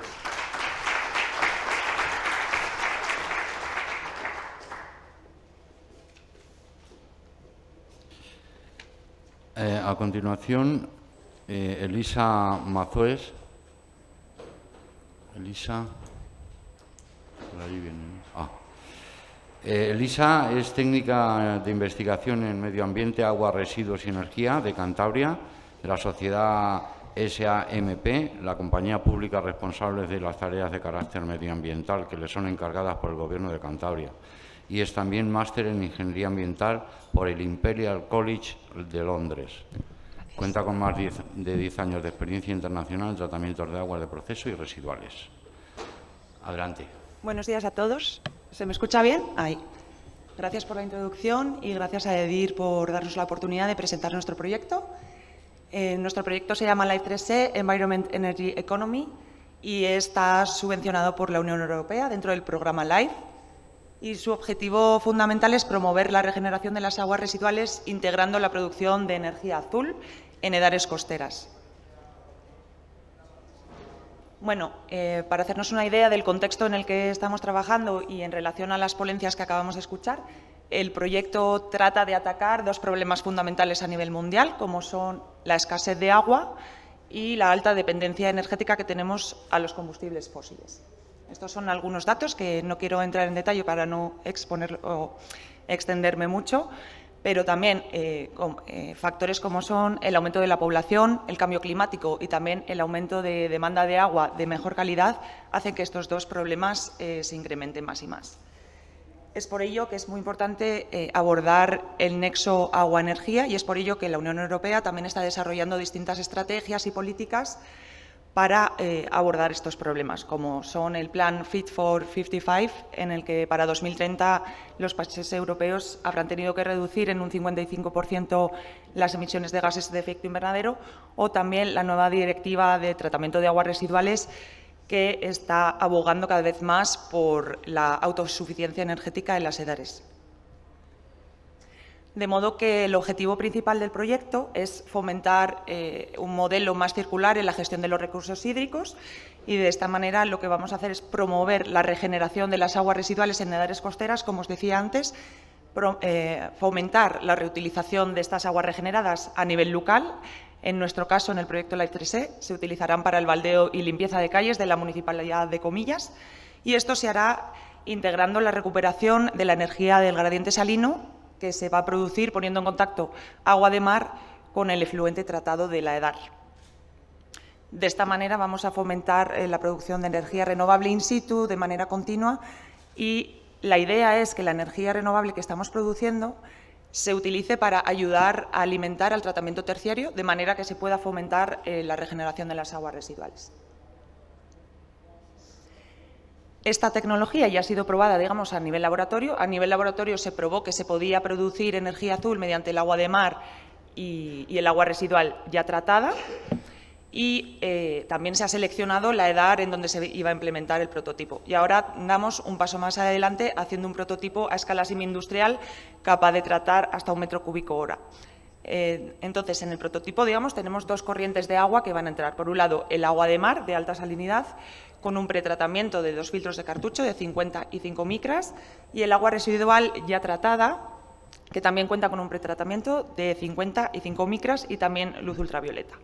Estos 2 corrientes de agua van a alimentar al módulo de electrodiálisis reversa, y al final, bueno, son membranas de intercambio iónico dispuestas de manera alterna entre 2 electrodos. Las corrientes de agua también se alimentarán de manera alterna, de modo que a ambos lados de las membranas tengamos diferencia de salinidad, y esta diferencia de salinidad va a poder ser transformada en corriente eléctrica, ya que los iones de la parte más concentrada van a pasar a través de estas membranas a la parte más diluida, y eso se puede convertir en corriente. Esta la voy a pasar. El proyecto se va a implementar, como os decía antes, en la Municipalidad de Comillas, en el norte de España. Estamos cerca del Parque Natural de Ollambre, con lo que también puede tener un impacto importante en los ecosistemas costeros. En la actualidad, el baldeo, la limpieza de calles en la Municipalidad de Comillas está siendo con agua potable, de modo que al implementar el proyecto Life 3E y al fomentar la regeneración y reutilización a nivel local, también vamos a tener un impacto positivo reduciendo la extracción de agua dulce, reduciendo los costes energéticos en la producción de agua potable, costes de producto químico, etcétera. Y el prototipo se va a instalar en la estación depuradora de aguas residuales de Comillas, que está, como podéis ver, súper cerquita del mar, a menos de 100 metros de distancia. Es una DAR bastante pionera, está construida de manera subterránea y ya cuenta con un tratamiento terciario, de manera que la calidad del agua que vamos a utilizar ya es bastante buena. Tiene una microfiltración de 10 micras y desinfección ultravioleta. Y nosotros hemos calculado que el consumo energético del terciario sería aproximadamente de 220 vatios hora por metro cúbico de agua tratada. Uno de los resultados que hemos obtenido en el proyecto es la creación de un software a través de la Universidad de Cantabria, a través de la cual podemos calcular cuánta energía se puede generar dependiendo de dónde esté el prototipo instalado y dependiendo del gradiente salino que vayamos utilizando. En nuestro caso, en el proyecto Life 3E, está marcado en verde clarito, es agua de mar y agua residual tratada. Y también hemos encontrado otro escenario que en este caso daría un mejor rendimiento de producción energética, como es la utilización de concentrados de desaladora y el agua residual tratada. Y también tenemos el escenario óptimo, que es una concentración 1 molar, que podría asemejarse a un concentrado de desaladora, y 0,02 molar en el agua residual tratada. Este es un diseño 3D del prototipo. Finalmente lo hemos acabado. Tuvimos problemas con el aprovisionamiento de las membranas, de manera que vamos un poco retrasados y todavía no hemos empezado la fase de demostración, que es la más bonita, así que esperemos que en el próximo congreso podamos compartir los resultados reales con vosotros. Y bueno, como podéis ver, tenemos 2 módulos de electrodiálisis reversa, que podemos también trabajar con ellos de manera paralela o en series, tanques en donde va a entrar el agua residual tratada y el agua de mar, una solución de electrolítica para poner en contacto los electrodos, y una solución de limpieza en caso de que tuviéramos algún problema de biofouling. A nivel laboratorio todavía no se vio que hubiera problemas de crecimiento microbiológico, pero creemos que podría ser, sobre todo en una operación más continua ya a lo largo del tiempo, que podría haber algo de crecimiento microbiano. Y esta es una foto del prototipo. Va a ser capaz de tratar 1 metro cúbico hora. En teoría puede ir hasta 9 metros cúbicos hora, pero nuestra idea es ir poco a poco, ya que las membranas también son bastante delgadas. De manera que al principio comenzaremos con aguas sintéticas para emular un poquito las condiciones de laboratorio y ver que los resultados que vamos obteniendo se asemejen a lo que hemos obtenido a nivel laboratorio. Y esta creo que no es la última versión de la presentación que mandé. Lo siento, tenía una foto con el prototipo ya instalado en la DAR de Comillas para que lo vierais, pero no es posible. Bueno, Y eso es lo que os comentaba, estamos finalizando con las pruebas de los bombeos, etcétera, haciendo la programación de los bombeos y el mes que viene posiblemente comenzaremos con la fase de demostración. También hemos hecho un pequeño cribado para ver el potencial de implementación de la tecnología en edades costeras a nivel europeo. También, dependiendo de dónde se implemente la tecnología, vamos a tener distintos gradientes salinos, distintas temperaturas. La producción de esta energía depende enormemente de la temperatura, de manera que climas más cálidos van a propensar una mayor producción energética. Y también se ha hecho un estudio con las desaladoras a nivel España, porque como veíamos antes en el gráfico, la producción energética sería mayor. Y ya para acabar, como conclusiones, si este proyecto es exitoso, si podemos producir la misma energía que producíamos a nivel laboratorio, incluso más, podríamos llegar a cubrir hasta un 25% del consumo energético externo del tratamiento terciario, con lo que es un dato bastante positivo. Reduciríamos también la extracción de agua potable, la utilización de productos químicos y la producción de lodos de depuradora.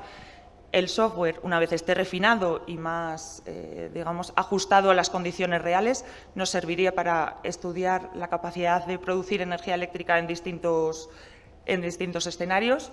Y también este tipo de tecnología, junto con otras tecnologías verdes, nos podrían dar la posibilidad de alcanzar esa neutralidad energética en las edades como digamos, prevé la nueva directiva. Y también ayudar a zonas que estén en riesgo de estrés hídrico, pues a mejorar sus recursos. Así que nada, muchas gracias a todos, muchas gracias a los socios que están participando en el proyecto también, que hoy no están aquí, pero bueno, están trabajando muy duro y esperemos compartir los resultados con vosotros más adelante. Gracias.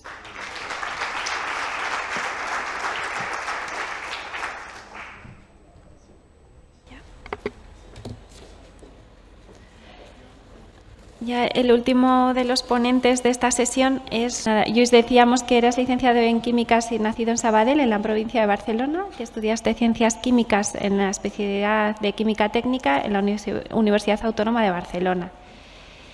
Y bueno, pues tenemos mucho interés en escuchar tu ponencia. Sí, pues, por favor. Puedo disculparla que estuviera aquí, pero... pues aquí. Bueno, primero felicitar un poco la AEDIR por la organización y por el aniversario. 25 años, algo muy fácil de conseguir tiempo y el éxito que habéis tenido en todo este tiempo.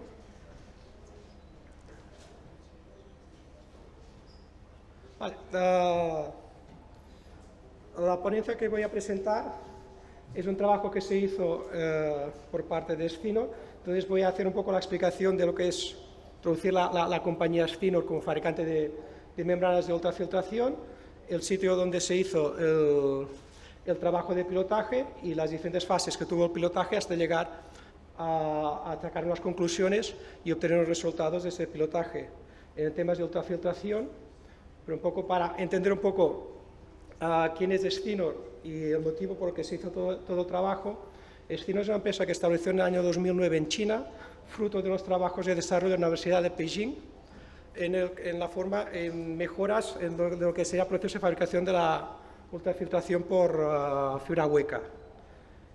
Actualmente tiene dos subsedes, una en Singapur y otra en Estados Unidos, para cubrir sus mercados, que en estos momentos más importantes son el norteamericano y todo lo que es el sudeste asiático y Oceanía.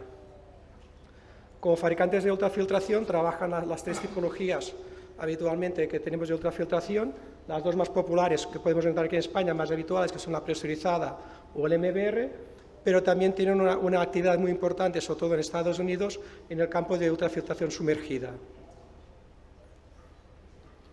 El proyecto en sí mismo es un proyecto que se desarrolló alrededor del año 2018 en Orange County, en Estados Unidos, en California, donde hay una planta de regeneración de agua para infiltrar en los acuíferos, para evitar desalinización por un lado y por otro poder abastecer las plantas de potabilización que alimentan toda esa zona, que hay una población muy importante, y querían hacer una ampliación de esa planta porque se estaba quedando pequeña. Al hacer esa ampliación abrieron la posibilidad de hacer pilotajes y buscar tecnologías alternativas a la microfiltración que están utilizando en ese momento dentro de lo que es la regeneración, que consistía en una etapa de microfiltración, ósmosis inversa y desinfección.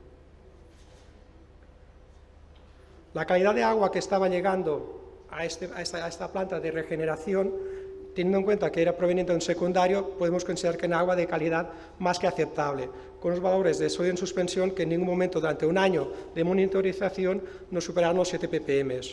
Asimismo, la turbidez de esa agua era una turbidez bastante baja, no superaba normalmente los 2 NTUs, con lo cual era una agua que para hacer una alta filtración era de suficiente calidad. Se hizo una comparativa o se eligió el modelo de membrana que se adaptaba más a la instalación existente en la planta de regeneración, teniendo en cuenta el modelo que se estaba utilizando de polipropileno, que era microfiltración a 0,2 micras, que era una microfiltración que prácticamente está muy cercana a la ultrafiltración, pero no deja de ser microfiltración. El tamaño del módulo prácticamente era calcado, con una desventaja, que el módulo de destino tenía algo menos de superficie de área filtrante, con lo cual eso implicaría tener que trabajar a flujos suficientemente más altos para poder mejorar la productividad que estaba teniendo la planta en esos momentos. Otra diferencia importante a tener en cuenta entre lo que había instalado en la planta de regeneración y lo que estaba proponiendo es que el material no era el mismo. Estamos hablando que comprábamos polipropileno con PVDF. A partir de aquí se ve que lo que son los procesos de limpieza no pueden ser los mismos en los dos tipos de membrana, que también implicaría modificar todo el sistema de limpieza de los tanques existentes o de la ampliación que se pudiera proponer para adaptarla. También es cierto que los métodos de limpieza para PVDF, trabajando en vinilpolclorito, sobre todo en la alcalina, son mucho más eficientes que los sistemas que utilizaba la membrana de polipropileno basada en el uso de tensoactivos.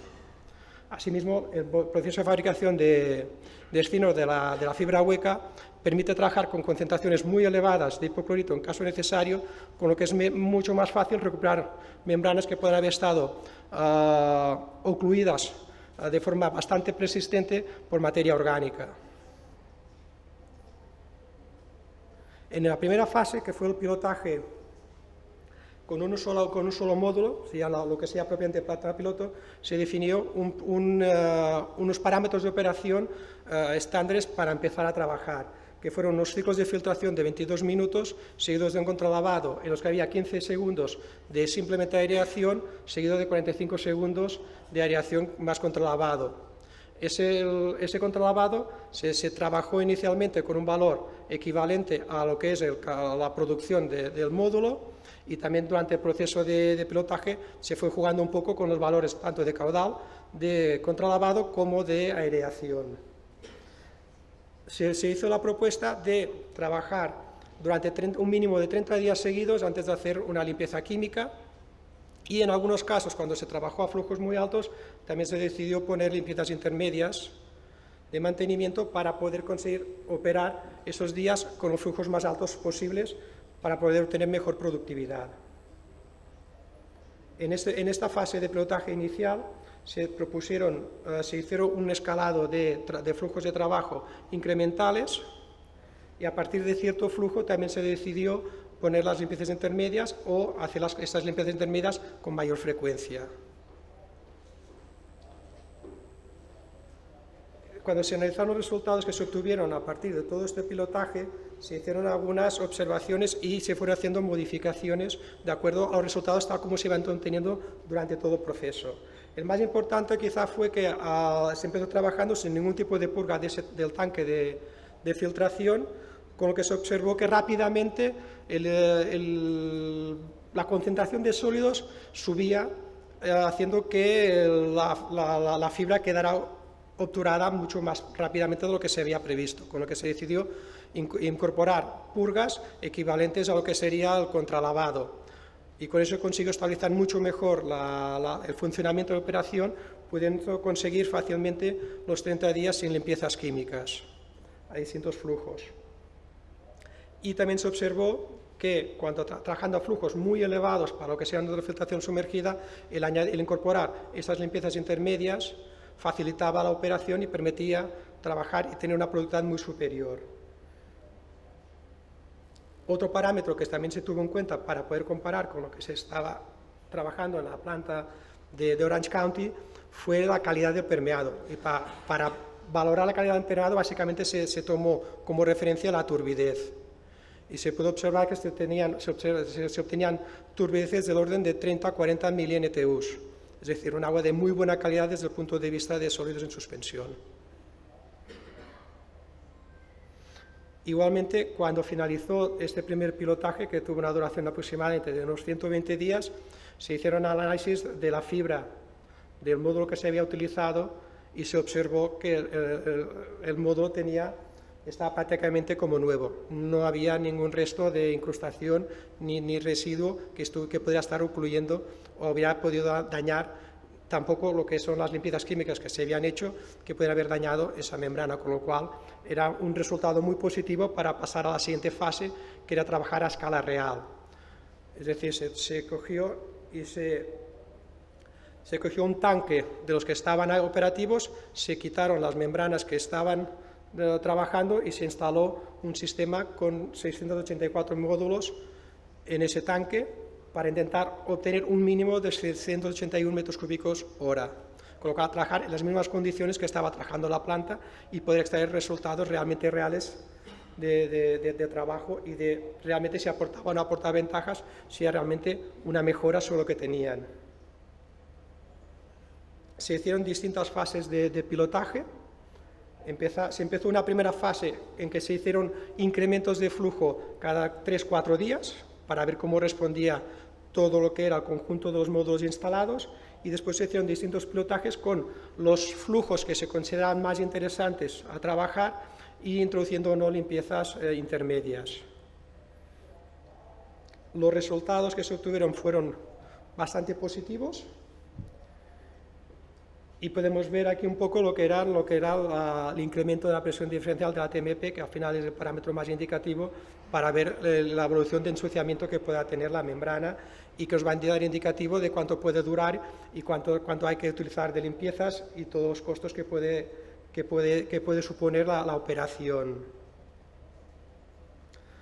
Al final de este proceso, que también duró unos 120 días aproximadamente, se llegó a la conclusión de que cambiando los módulos de microfiltración a ultrafiltración se podía conseguir, trabajando sin limpiezas intermedias, con una mejora en un 12% de producción de un tanque, y si introducíamos las limpiezas intermedias podíamos llegar a incrementar hasta un 21% la producción que podía tener un tanque.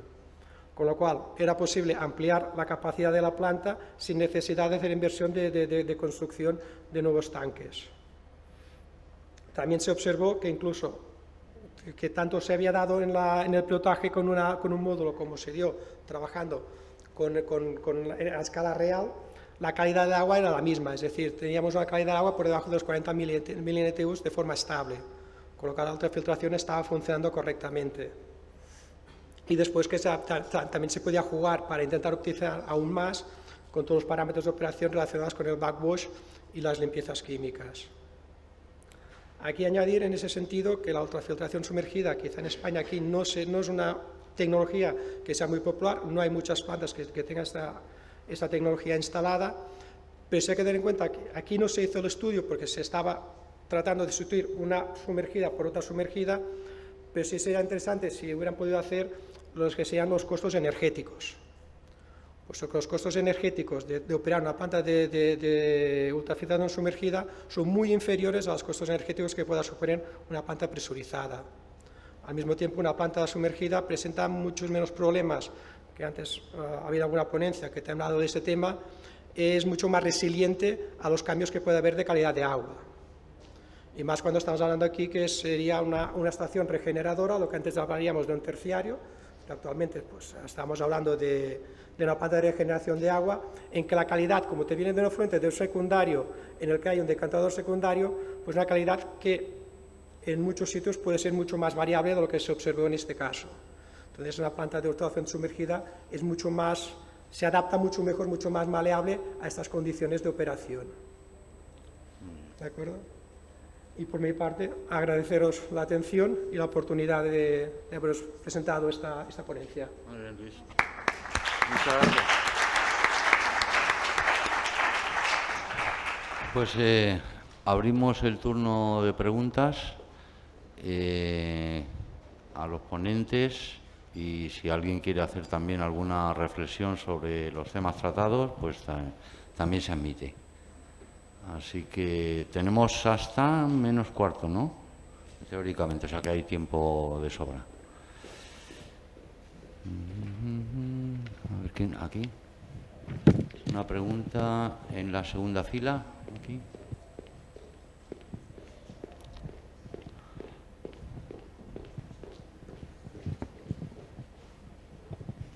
Hola, buenos días. Soy Marta Campabadal de GESINIMA y me gustaría preguntar a Antonio Jiménez, que no sé si está aún, sí, y a Benito Carlos. Actualmente ahora entra en vigor la nueva normativa de regeneración para aguas regeneradas, entra ahora a mediados de junio a nivel estatal, que es una legislación bastante más restrictiva, por no decir mucho más restrictiva. La pregunta es si en vuestros pilotajes esto tiene algunas consecuencias, es decir, tal como tenemos que adaptar las instalaciones de regeneración de agua, supongo que los pilotajes y los hitos a lograr serán distintos o no. Esa es mi pregunta. Antonio, ¿no?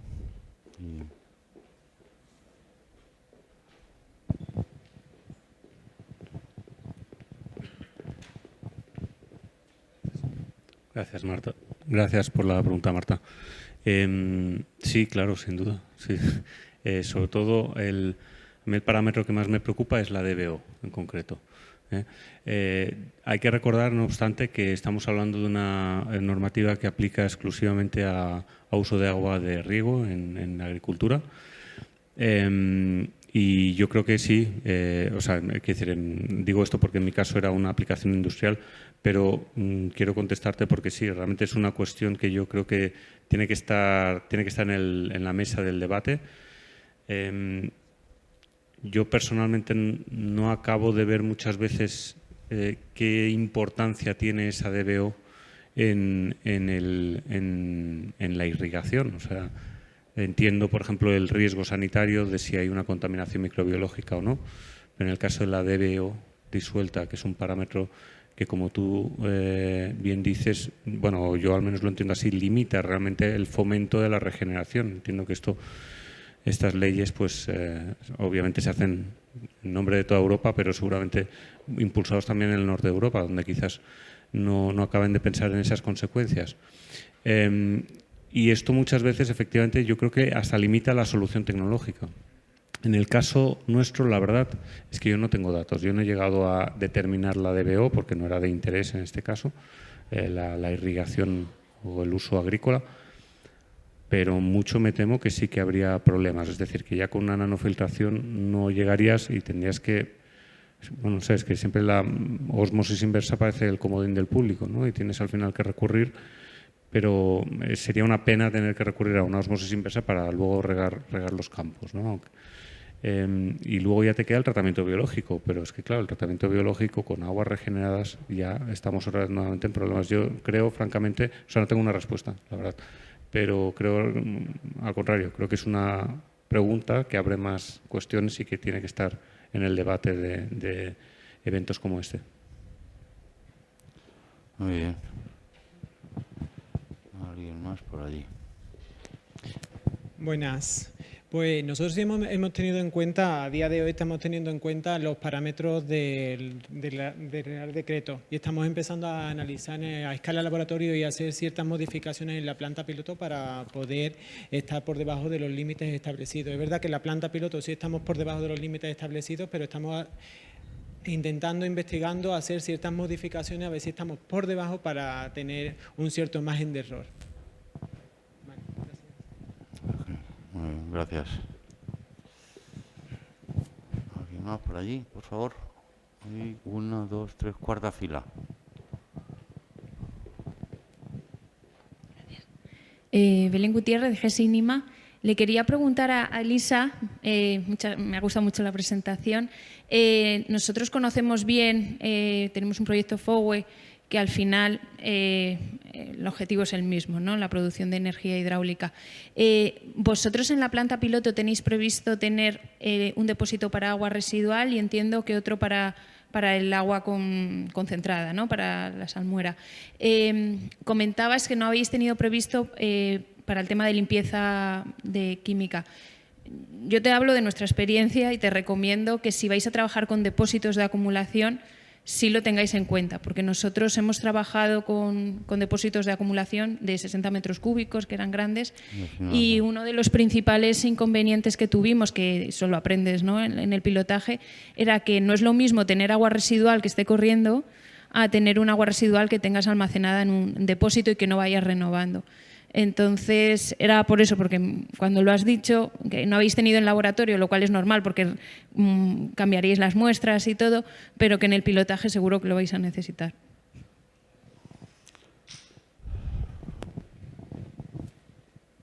Sí, muchas gracias. Quizás no me expliqué bien. O sea, dentro del prototipo tenemos un tanque de 125 litros previsto como para las limpiezas químicas, también con una resistencia en caso de que hubiera que elevar la temperatura. Pero tienes toda la razón.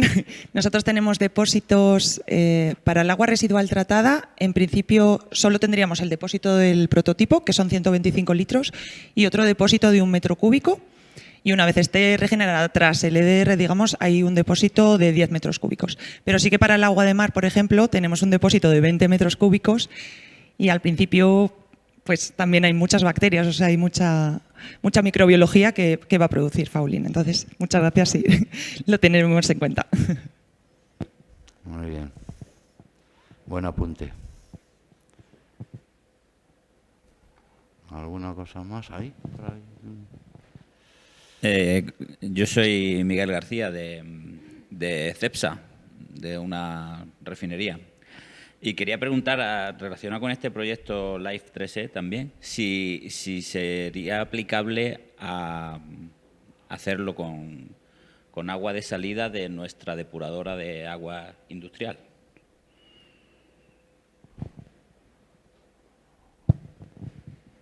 Claro, yo creo que todo va a depender de qué calidad tiene ese agua residual. O sea, al final buscas la mayor calidad posible.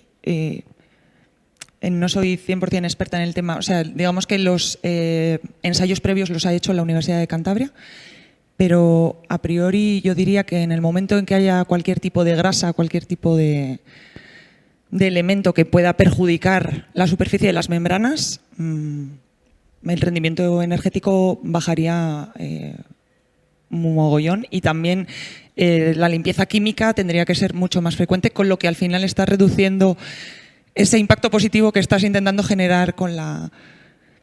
Pero bueno, sería interesante probarlo desde luego con distintas aguas. En este caso se testeó a nivel laboratorio con distintas aguas residuales de las edades que tenemos en Cantabria, y al final se llega a la conclusión de que la de Comillas, aparte de que porque está en un entorno costero, es que ya tiene el terciario incluido, tiene biofiltros que también dan una calidad del secundario muy buena. Entonces al final, poco a poco, paso a paso, primero con este agua y luego... Pero muchas gracias por la pregunta. Nosotros tenemos terciario y ya aceite y grasas prácticamente no tiene. Ahora, eventos puntuales de fallos, pues como en todas las instalaciones los puede haber, ¿no? Entonces, ese riesgo existiría. ¿Alguna más por ahí? Belén. Al final, si tenéis agua de mar cerca, lo importante sería el salto osmótico. O sea, nosotros en FOWE, en nuestro proyecto tenemos en Alicante, si tenéis un terciario y ese agua, no sé, supongo que la reutilizáis en la planta, o si tenéis un salto osmótico, nosotros lo hacemos con la salida del concentrado de una desaladora. Lo importante es ese salto osmótico y a las pruebas ver qué grado de energía puedes conseguir, ¿no?, la tasa de recuperación para volverla a reinvertir. Y en el caso de Lisa es distinto cómo tiene la energía azul, pero en nuestro caso es por membranas semipermeables, pero que es lo mismo. Lo importante es ver el salto osmótico, ¿no?, la diferencia de salinidad. ¿Algo más? Si no os animáis, mira, yo tengo una cosilla que siempre me ha llamado la atención para Carmelo Llorente. Carmelo, la pregunta es que ¿cómo se ve, cómo garantizas que el colorante que se utiliza para digamos, tintar ese ADN y luego reflejarlo en los sensores, no se ve afectado por otros componentes. Por ejemplo, microalgas, por el tema de los cloroplastos que llevan incorporados la mayoría de estas especies, ¿no? O otros componentes de materia orgánica que puedan llevar junto con las bacterias o las unidades celulares. ¿Cómo distingues eso? Porque siempre lo hacéis en laboratorio. Yo, fíjate, lo digo en general, porque siempre, oye, esto absorbe una longitud de onda, perfecto. ¿Por qué? Porque coges la muestra justo que te interesa y demás. Pero cuando llega un componente una mezcla de componentes diversos, ¿cómo discriminas uno de otro y que este no absorbe determinada longitud de onda o etcétera, ¿no? Esa es un poco la pregunta. Vale. Por ejemplo, concretamente el tema de algas o microalgas. Ya, es una buena pregunta, estoy por aquí, sí. Es una buena pregunta a la que yo no tengo respuesta, ¿eh? Lo que entiendo es de que la respuesta, o sea, los fotosensores responden directamente a unas longitudes de onda muy concretas, que son las de reflejo de la Sybin Green, de este colorante, ¿no? La respuesta de este colorante cuando está asociado al ADN es 3 logaritmos por encima de la respuesta de este mismo colorante en solución. Entonces, es una respuesta muy específica de la interacción entre esta molécula y el ADN. Me imagino que efectivamente, o sea, otros pigmentos y demás podrían interferir, pero no, hasta donde yo sé eso no se ha evaluado de eso. Claro. En el tema de agua de mar, claro, pues yo creo que hay mucho por aprender. Es decir, justo estamos empezando a probar los instrumentos y entender cómo reflejan la variabilidad de esa microbiología, que también es sorprendente, ¿no? No esperada. Ok, vale, entendido. Sí, hay que seguir. Sí, yo tengo una pregunta para Belén.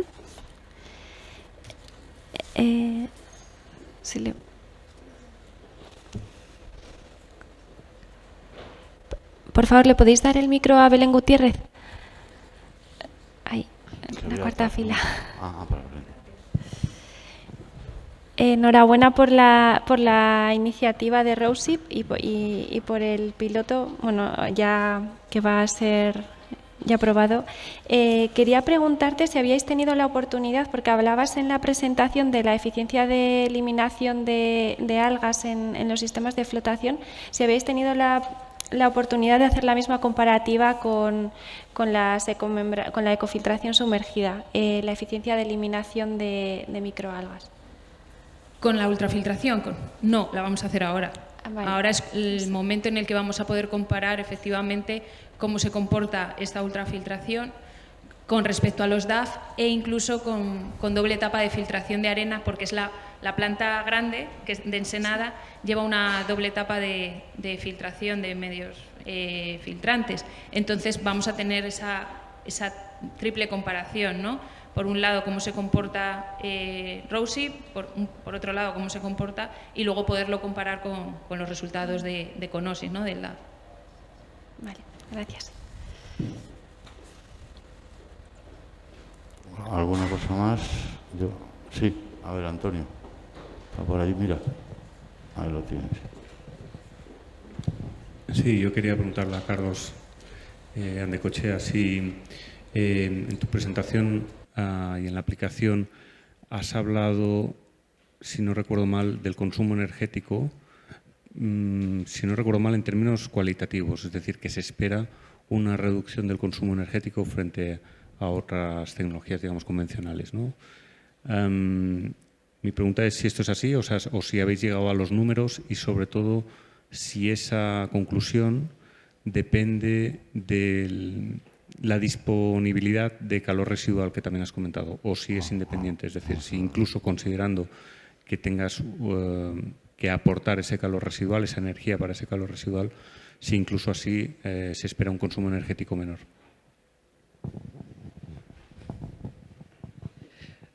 Gracias por la pregunta. En principio, el calor residual es independiente del consumo total de la planta, bueno, de lo que sería una planta ya escalada. Lo que afectaría a la temperatura es a la velocidad a la que vas a producir el agua. cuanta más temperatura tengas, puedes tener un diferencial de calor a lo largo de la membrana mayor y aumenta tu productividad. Los LMHs que tienes son mayores. En cuanto al consumo, principalmente es la bomba de vacío. El resto simplemente son bombas de circulación de agua, no presurizan, simplemente necesitas mantener el fluido en movimiento. Y no te puedo dar datos reales porque no los tengo ahora en la cabeza. Si quieres me mandas un correo y los miro. Lo que pasa es que también te puedo decir que no tenemos en el laboratorio no está optimizado el sistema. La bomba de vacío que tenemos está terriblemente sobredimensionada, pero es la que ya disponíamos para esto.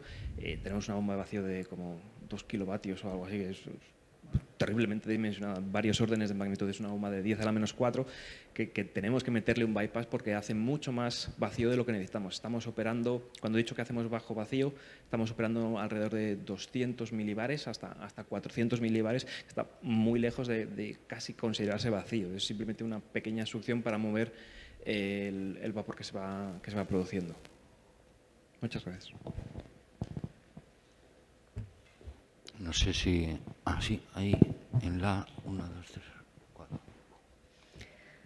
Hola, Carlos, también para ti la pregunta. Adriana Romero de Zetaqua. Comentaste en un punto en la presentación que podríais haber utilizado un swipe gas en lugar de esta succión que tenéis, pero no es así, habéis optado por esta tecnología. ¿Cuál fue el motivo?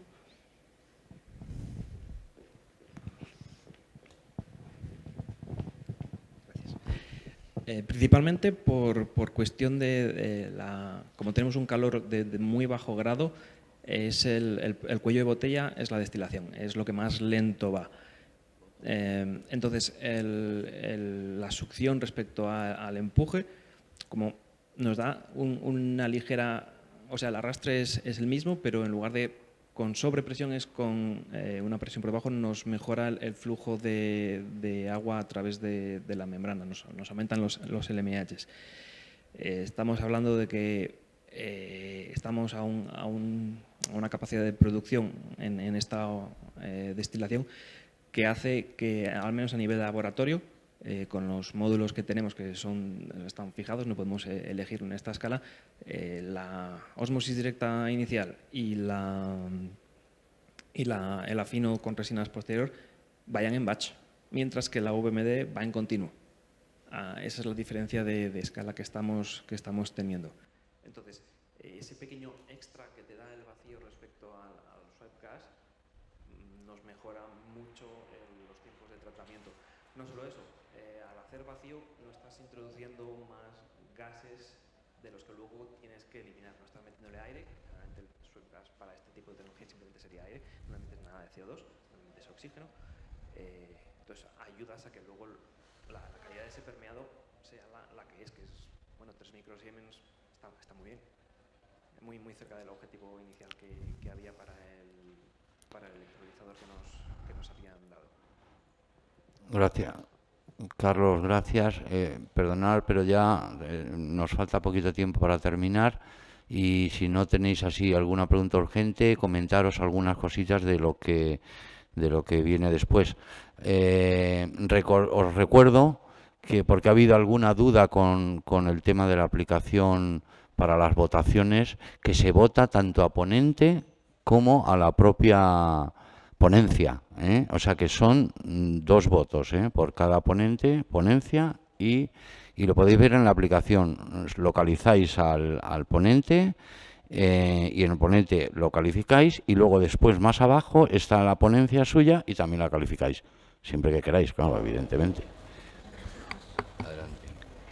Sí, a continuación, a -4, se va a poner la comida en el buffet, como ayer. Y lo que es importante que os recordemos también, como sabéis, este congreso ha tenido mucha afluencia de artículos y ponencias técnicas y no todas han podido ser expuestas hoy. Por lo tanto, muchos de los ponentes o de los autores se han dedicado su tiempo y han escrito, bueno, han publicado pósters que los podéis ver a la salida. En concreto, tenemos pósters de Hatch Lange, de Luis Navarro, sobre la optimización de un proceso de ósmosis inversa para la reducción del contenido en sulfatos en agua superficial mediante integración de instrumentación avanzada. Tenemos también un póster de Alejandro Caballero de Bioazul con la validación a una escala piloto de un polímero orgánico multifuncional de origen natural para el tratamiento de agua potable. También de Vivacqua, Jorge Domínguez ha publicado un póster sobre la producción de agua con ósmosis inversa para la fabricación de pintura en industria del automóvil. Tenemos también de la Universidad Islámica Amin Rostamini Rabari, con la eliminación mejorada de sales mediante 2-ICP-EPDM para producir agua potable y convertir la salmuera en sales líquidas de alta solubilidad. De Federico León de la Universidad de Las Palmas de Gran Canaria, un sistema de medición continua en bajo coste para conocer la relación entre la conductividad eléctrica y la temperatura. Del canal de Isabel II, Lidia Sáez, con la validación a escala piloto de un polímero orgánico multifuncional de origen natural para el tratamiento de agua potable. Y por último, Teresa Pérez de la Universidad de Sevilla ha publicado un póster sobre la influencia de la temperatura en el rendimiento de un bioreactor anaerobio no agitado para el tratamiento de aguas residuales. Bueno, agradeceros a todos la asistencia a esta sesión y en especial a los ponentes y a los autores de los pósters. Muchas gracias por Gracias. vuestra participación.